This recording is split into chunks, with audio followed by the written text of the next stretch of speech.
दुनिया में 7 भयानक विपत्ति आने वाले हैं। यह 7 विपत्ति याद रखें, यह 7 भयानक विपत्ति संपूर्ण मानव इतिहास में सबसे ज्यादा दर्दनाक का समय होगा। ऐसा इंसानियत के समय में पहले कभी नहीं हुआ। यह इतना भयानक 7 विपत्ति है, आप सोच भी नहीं सकते।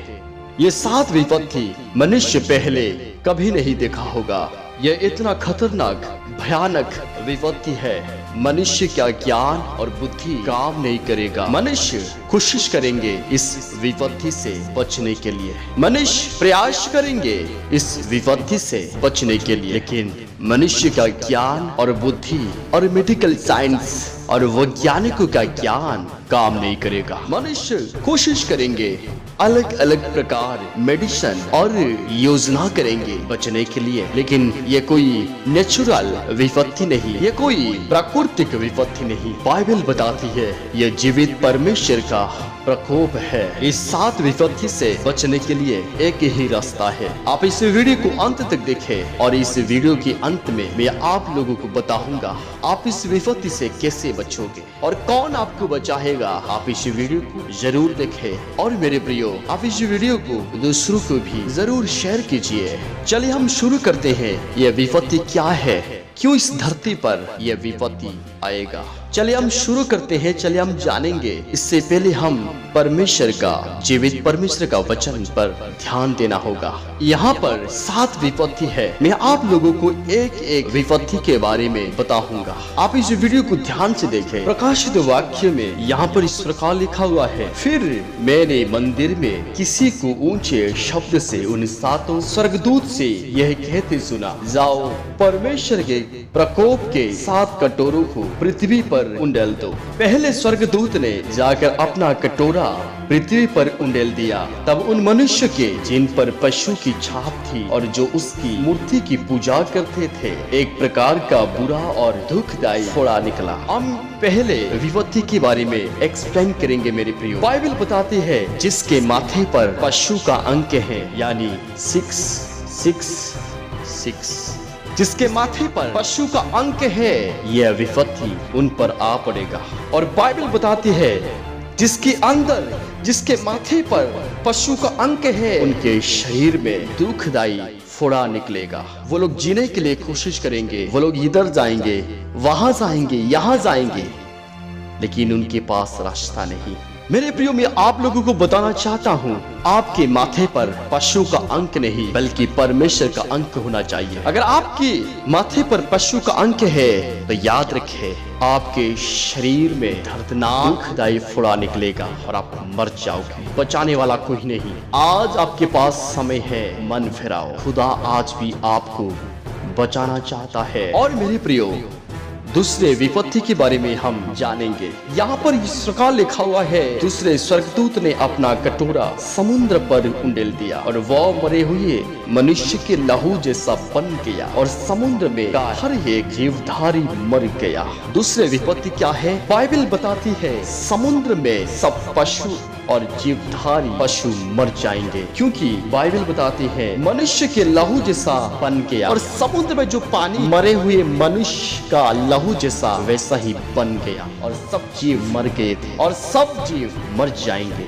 याद रखो मेरे प्रियो, आपको खाने के लिए मछली भी नहीं मिलेगा। और इस समय जो लोग आज समुद्र में बिजनेस करते हैं और आज भी समुद्र के अंदर बिजनेस कर रहे हैं, उस दिन उसके बिजनेस बंद हो जाएगा, क्योंकि पानी लहू बन जाएगा, मरे हुए इंसान का लहू जैसा बन जाएगा। और तीसरे विपत्ति है मेरे प्रियो, चलिए हम जानेंगे। यहाँ पर इस प्रकार लिखा है, तीसरे स्वर्गदूत ने अपना कटोरा नदियों और पानी के सोते पर उंडेल दिया और वे लहू बन गया। मेडिकल साइंस के मुताबिक वाटर इज लाइफ। उस समय लोग पानी पीने के लिए नहीं मिलेगा, लोग पानी पीने के लिए नदियों में जाएंगे, लेकिन पानी लहू में बन जाएगा।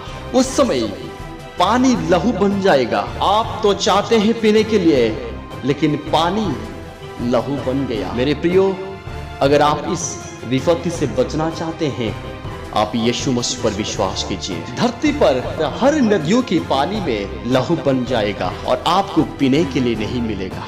मेरे प्रियो, यहाँ पर ईश्वर का लिखा है, तब मैंने पानी के स्वर्गदूत को यह कहते सुना, है पवित्र जो है और जो था, जो न्यायी है, और तूने यह न्याय किया क्योंकि उन्होंने पवित्र लोगों और भविष्यद्वक्ताओं का लहू बहाया था। चलिए मेरे प्रियो, और एक विपत्ति के बारे में हम जानेंगे। चौथे स्वर्गदूत ने अपना कटोरा सूर्य पर उंडेल दिया और उसे मनुष्य को आग से झुलसा देने का अधिकार दिया। मनुष्य बड़ी तपन से झुलस गया और परमेश्वर के नाम की जैसे इन विपत्तियों पर अधिकार है, निंदा की पर उसकी महिमा करने के लिए मन्ना फिराया।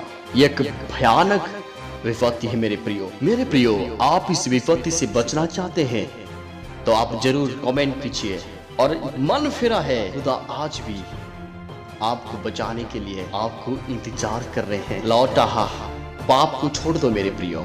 चलिए हम और एक विपत्ति के बारे में जानेंगे। पांचवें स्वर्गदूत ने अपना कटोरा उस पशु के सिंहासन पर उंडेल दिया और उसके राज्य पर अंधेरा छा गया। लोग पीड़ा के मारे अपनी अपनी जीभ चबाने लगे और अपनी पीड़ाओं और फोड़ों के कारण स्वर्ग के परमेश्वर की निंदा की, पर अपने अपने कामों से मन्ना फिराया। यह इस प्रकार विपत्ति है, इस समय मनुष्य परमेश्वर को निंदा करेंगे। बाइबल बताती है उसके राज्य पर अंधेरा छा गया, पशु का सिंहासन पर उंडेल दिया और उसके राज्य पर अंधेरा छा गया। अंधेरा मतलब क्या है? डार्कनेस, पाप है, अलग अलग प्रकार पाप है। और लोग, बाइबल बताती है, पीड़ाओं और फोड़ों के कारण स्वर्ग के परमेश्वर की निंदा करेंगे। और एक विपत्ति के बारे में मेरे प्रियो, यहाँ पर ईश्वर का लिखा हुआ है, छठवें स्वर्गदूत ने अपना कटोरा महानदी फरात पर उंडेल दिया और उसका पानी सूख गया कि पूर्व दिशा के राजाओं के लिए मार्ग तैयार हो जाए। फिर मैंने उस अजगर के मुंह से और उस पशु के मुंह से और उस झूठे भविष्यद्वक्ता के मुंह से 3 अशुद्ध आत्माओं को मेंढकों के रूप में निकलते देखा। अंतिम के समय में बहुत सारे चिन्ह चमत्कार करने वाले भविष्यद्वक्ता, शिक्षक, चंगा करने वाला निकलेंगे, लेकिन ये दुष्ट आत्मा की शक्ति करेंगे और बहुत सारे छुनेओं को भी फरमाएंगे। ये अशुद्ध आत्मा मेंढकों के रूप में निकलेंगे।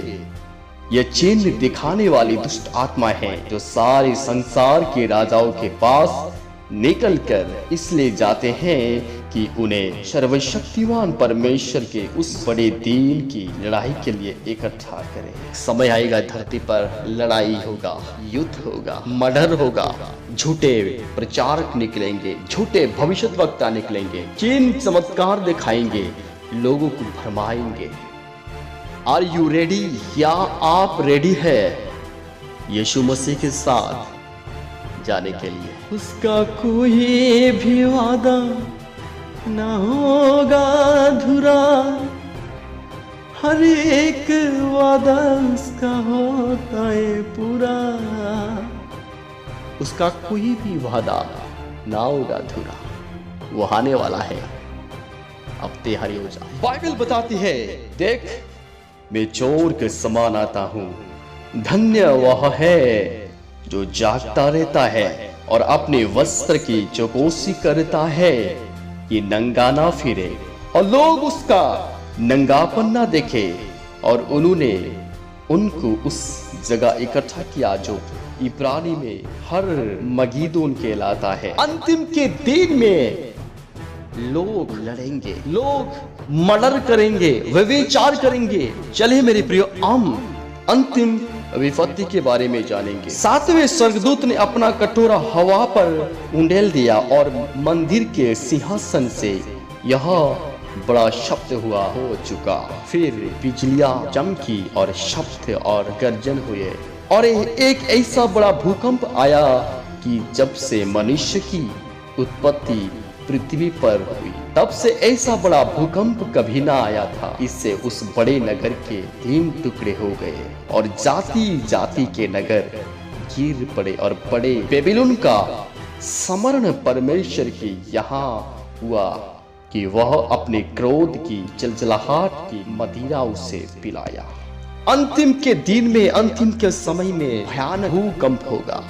आजकल बहुत सारे लोग अपने बिजनेस पर व्यस्त है। कैसे बिजनेस चलता है, कैसे घर बनाना है, ये सारी सांसारिक चीजों के लिए व्यस्त रहते हैं, लेकिन आत्मिक घर के लिए तैयारी नहीं। आज आपके पास समय है मेरे प्रियो। खुदा आज भी आपको पुकारते हैं, हे मेरे बेटा, हे मेरे बेटी, तू कहाँ है? लौट आ मेरे पास। हालेलुया।